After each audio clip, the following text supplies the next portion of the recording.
transportation providers, and then interested residents. So that's the proposal for the committee structure. In terms of the roles, we're suggesting 4 primary roles. One is to act as a resource for the City Council staff when it comes to new and existing city programs or services, any new city construction planning projects, and city infrastructure improvements. So I know Bob was talking about sidewalks just a bit earlier. The second one would be to direct ADA complaints to the appropriate parties. So for Title II stuff, that's stuff that's city-owned or city-controlled, rights-of-way programs and services and things like that, those would go to internal staff members to work through. For Title III issues, those would go to civil rights. And so that's for the private companies, Wendy's, restaurants, things like that. The third role would be to monitor and track all the ADA complaints received by the city. So again, that there's one place that's able to say, this is an issue that was identified, and this is how it was addressed. And the fourth one would be to provide an annual report to the City Council on the activities of the committee, so what progress that we make each year. In terms of the staffing, this was a question that was raised by the group that we talked with. What we're going to do is this will be staffed in the city manager's office. And April Wing, April, if you want to just raise your hand. She's going to be the primary coordinator. And April's background is she has a master's in community counseling. And then Sandy Fowler is assistant to the city manager, and she'll be another asset. And then because it's going to be coordinated out of our office, what we've done is we're going to use our city experts to address specific issues that come up. And so we've got several of them here. Connie Huber is our Director of Human Resources. Rob Wagner is our Recreation Program Supervisor. Mark Fries is the Application Design and Development Supervisor. So in terms of website accommodations, he's going to be helpful. Brad Bauer is the TR Transit Manager. He wasn't able to be here today. Lynn Wiedemeyer is not here, but Mike Sevenchek is here for Building Services. We have Keith Apkiss, who is the tallest guy in the room. He is with. And he's the sidewalk guy, is what Bob already called him. Brent Schlopfeld. And Brent's our Building Needs Assessment Manager. And then from Civil Rights, we have Stephanie Munsterman and Robinson. So issues that aren't going to be things that are directly in the control of the city. We're going to ask Stephanie to help us out. So that's our proposal for the actual committee itself. The timeline, there's a resolution will go to the City Council on August 14th. So we'll take your feedback from this and put that in and adjust the recommendation as we need to. Applications then will go out through the remainder of August. So the applications need to be turned in by the 31st. And then the resolution appointing the members to the council, we expect it to be that second meeting in September, which will be September 25th. So, I can put it back on any of the slides, but what we really are wanting your feedback on is really the proposed structure of the committee and the roles, and just to make sure that there isn't anything that we haven't addressed. Any questions or how did you come up with the number 7 to the number 6? That was honestly based on my experience. If you get committees that are too big, sometimes they have a really hard time scheduling. They also have, after a while, they tend to have a hard time meeting quorums. If you get too small, then you just don't have a broad enough membership. So 7 was my starter, but if people here think that number needs to be larger, let us know. In my social work training, the ideal size for a group is 12. And then I was just thinking that if you have some members that are missing at any meeting, you don't have very large numbers.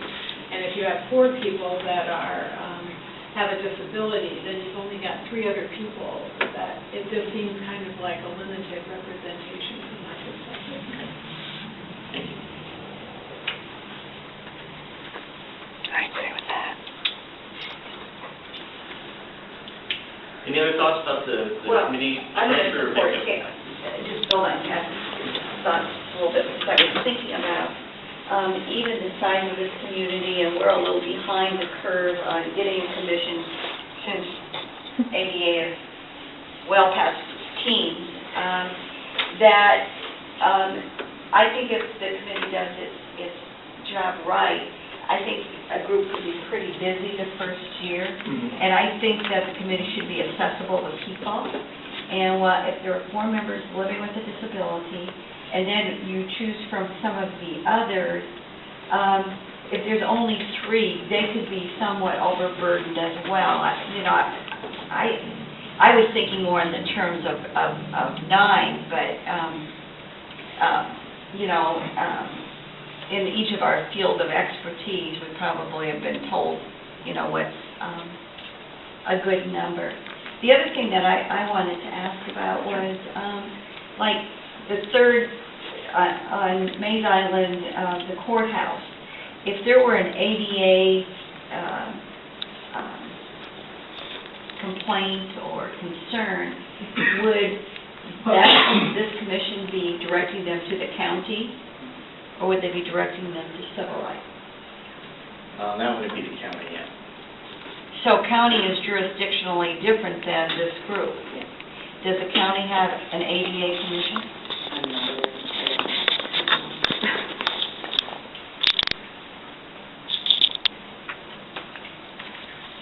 I believe they're working toward it. Well, it could be somehow work together rather than and cross purposes.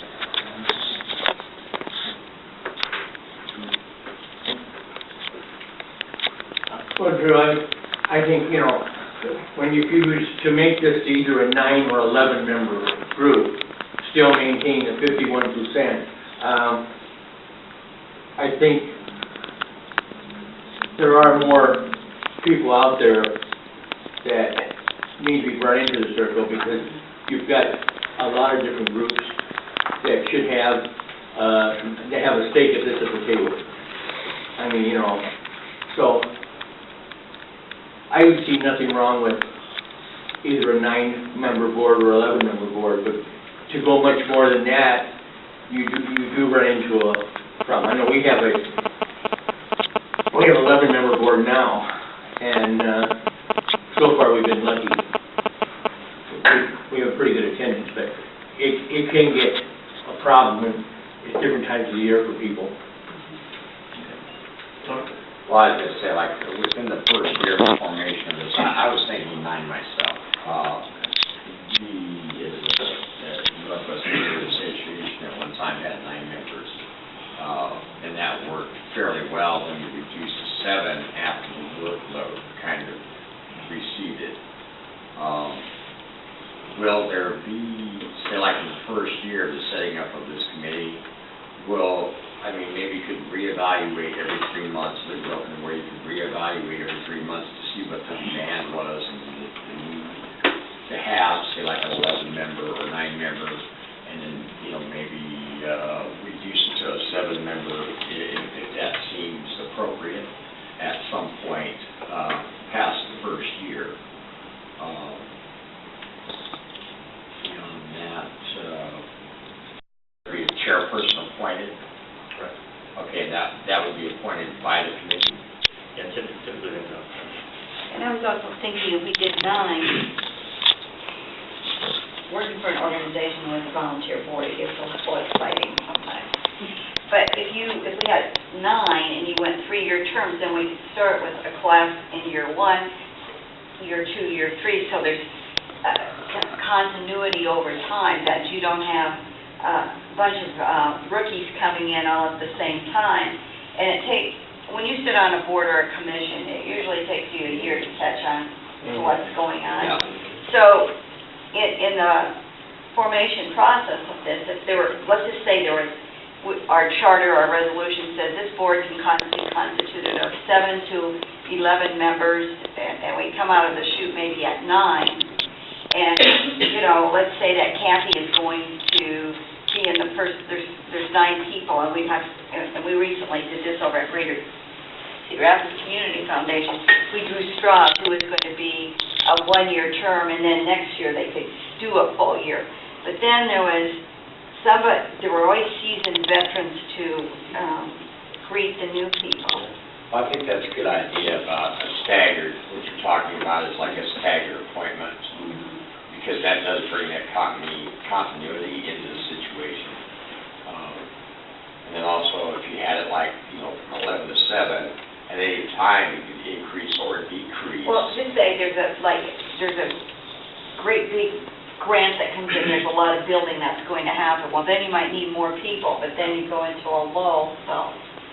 Because when you have volunteers, you want them to be busy, and you don't want volunteers to have nothing to do, so I think if you have some flexibility in your side. Would you explain, you said that the focus of this is on public services, and what's the difference between public services and public accommodation? So the public accommodation piece would be like restaurants and private offices, things like that. That's the stuff that we've got to go through civil rights and employment justice. So public services would include accommodations to public buildings, not private. Thank you. Any other thoughts on the roles we're suggesting?